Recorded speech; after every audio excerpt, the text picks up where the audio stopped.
네, NCS 기반 인사관리 방법론 9번째 수업을 진행하도록 하겠습니다. 자, 이 9번째 수업부터는 여러분들 기업에서 이 NCS를 실제 활용하는 프로세스에 대해서 설명을 드리도록 하겠습니다. 그 첫 번째 시간으로 이 직무분류하는 부분에 대해서 좀 말씀드릴게요. 직무분류를 어떻게 해야 되느냐, 그 방법은 제가 좀 뒷부분에 설명을 드리지만, 아무튼 이 NCS를 여러분들 회사에서 활용할 때 직무 분류를 하는 것이 가장 첫 번째 순서가 돼야 된다. 그렇지 않으면 큰 문제가 생긴다. 이것이 중요하다라고 하는 것을 오늘 수업에서 설명을 드리도록 하겠습니다. 자, 이번 9강부터는 NCS를 여러분들 회사에 맞도록 수정하는 방법인데, 첫 번째 시간으로 전반적인 그 활용 프로세스와 그리고 그 가운데에서 첫 번째 시작인 직무 분류하는 부분에 대해서 설명을 드리도록 하겠습니다. 자, NCS를 여러분들 회사에서 활용을 할 때 먼저 직무 분류를 실시를 하고요. 이거 간과하시는 분들이 굉장히 많아요. 직무 분류 안 하고 그냥 NCS 데이터를 그냥 갖다가 활용하시는 분들이 굉장히 많은데 절대 활용이 안 돼요. 그렇게 하면 100% 활용이 안 되게 돼 있습니다. 그 이유는 제가 뒤에서 설명을 좀 드리고요. 자, 아무튼 NCS를 여러분들 회사에 적용을 시킬 때 첫 번째 직무 분류를 다시 해야 된다라는 것을 반드시 명심을 하시고요. 직무 분류가 끝나면 이제 그 NCS 데이터를 여러분들 회사에 맞도록 수정하는 단계가 진행이 돼야 돼요. 수정을 하지 않고 이 NCS에서 제공하는 것을 그냥 그대로 100% 갖다가 쓰면 또 무조건 적용이 안 되게 돼 있습니다. 그래서 반드시 첫 번째 직무 분류를 하시고, 그리고 나서 이 해당 직무에 해당되는 내용 NCS 데이터를 여러분들 회사에 맞도록 수정하는 절차를 진행을 하시고, 이 수정한 내용을 여러분들 회사의 인사관리에 활용을 하시는 이 순서로 이 NCS가 여러분들 회사에 활용이 돼야 되는데요. 자, 오늘은 그 첫 번째 시간으로 직무분류에 대해서 먼저 좀 소개를 드리도록 할게요. 오늘은 직무분류에 대해서만 설명을 좀 드리도록 하겠습니다.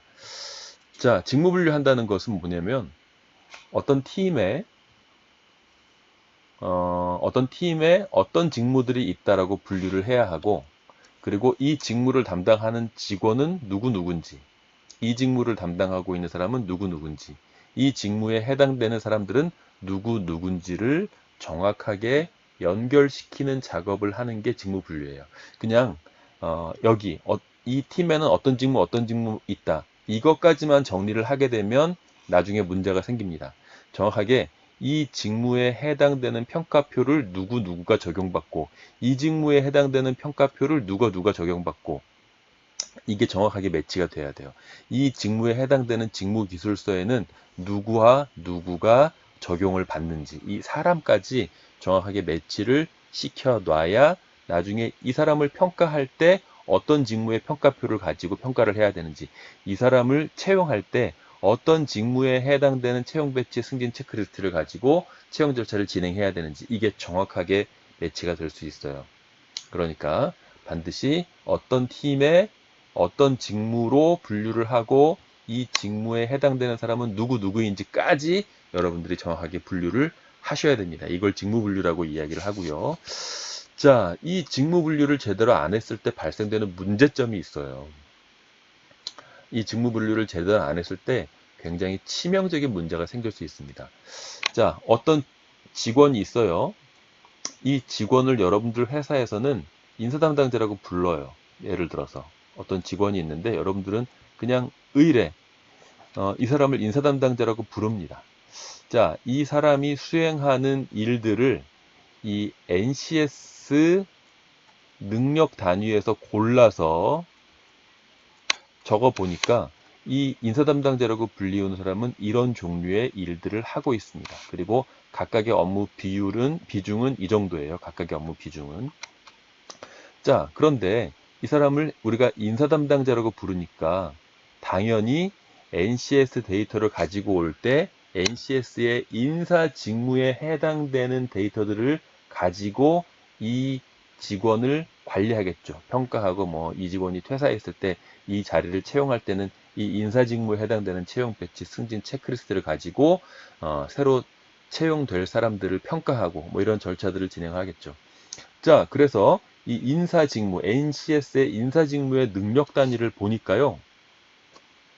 NCS 인사직무의 능력 단위에 해당되는 업무들 가운데 이 사람에게 해당되는 업무의 내용은 이거밖에 없어요. 4가지.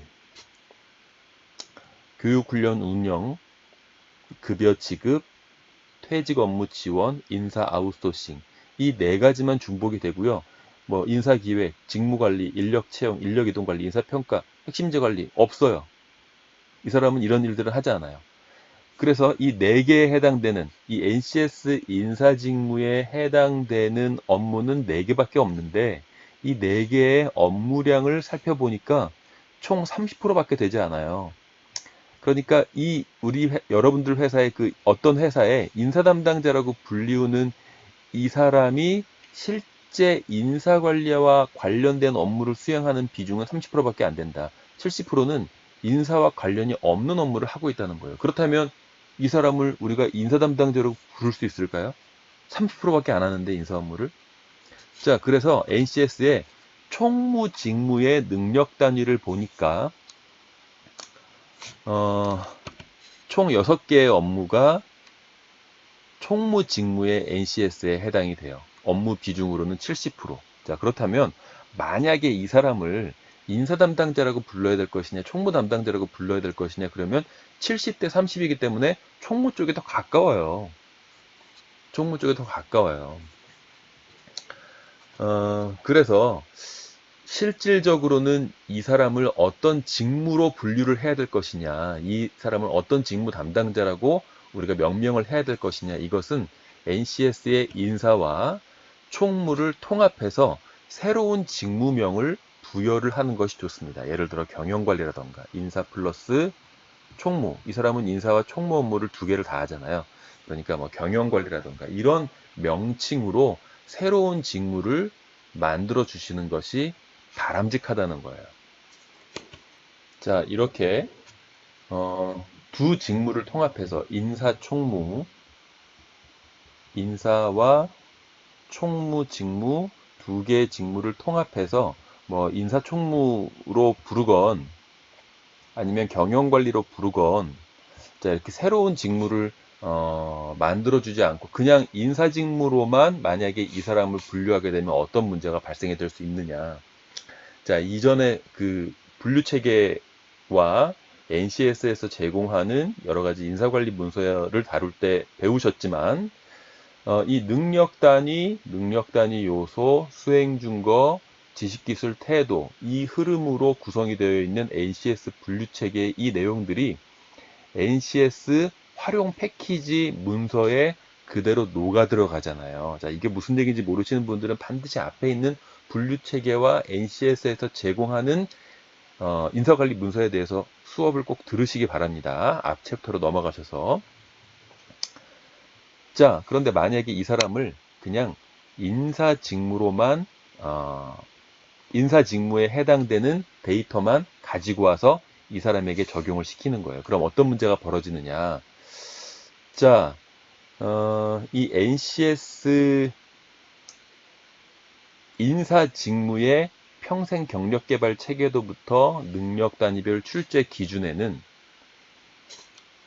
교육 훈련 운영 능력 단위, 급여 지급 능력 단위, 퇴직 업무 지원 능력 단위, 인사 아웃소싱 능력 단위에 해당되는 이 하위 요소가 이 문서 안에 녹아 들어가 있죠.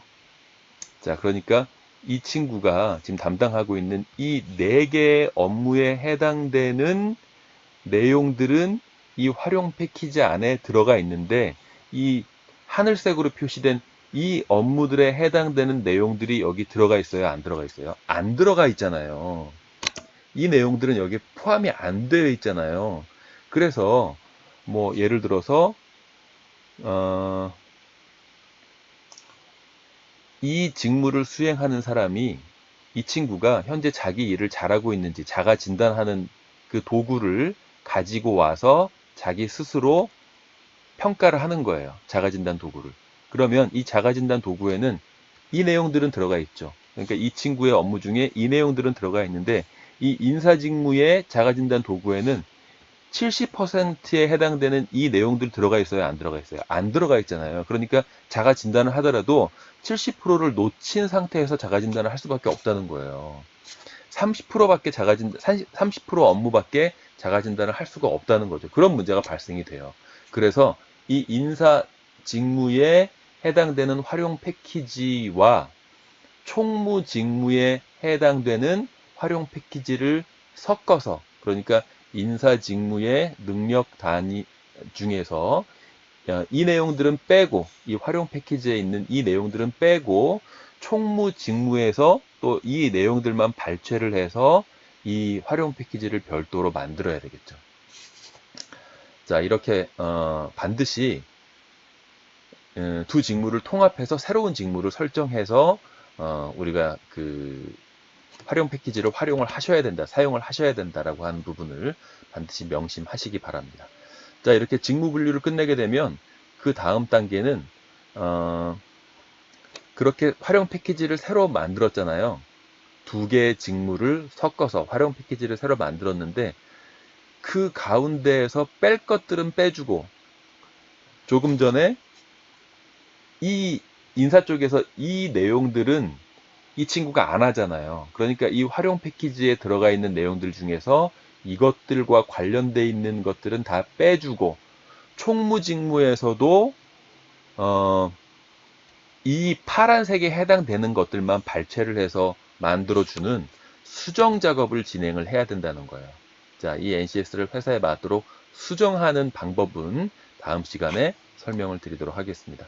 자, 오늘 설명이 만약에 조금 복잡했다면 여러분들 다시 한번 한 몇 차례 걸쳐서 반복해서 좀 심사숙고하면서 들어주시고요. NCS는 절대 복잡하지 않습니다. 아주 간단해요. 이게 복잡하게 느껴질 수 있는 요소가 있다는 것은 이해하지만 절대 복잡하지 않습니다. 자, 그래서 이게 정말 심플하다라고 하는 전제 조건 하에서 여러분들이 설명을 들어주셔야 여러분들이 이해하시기가 더 수월할 거예요. 자, 그럼 다음 시간에 뵙도록 하겠습니다. 감사합니다.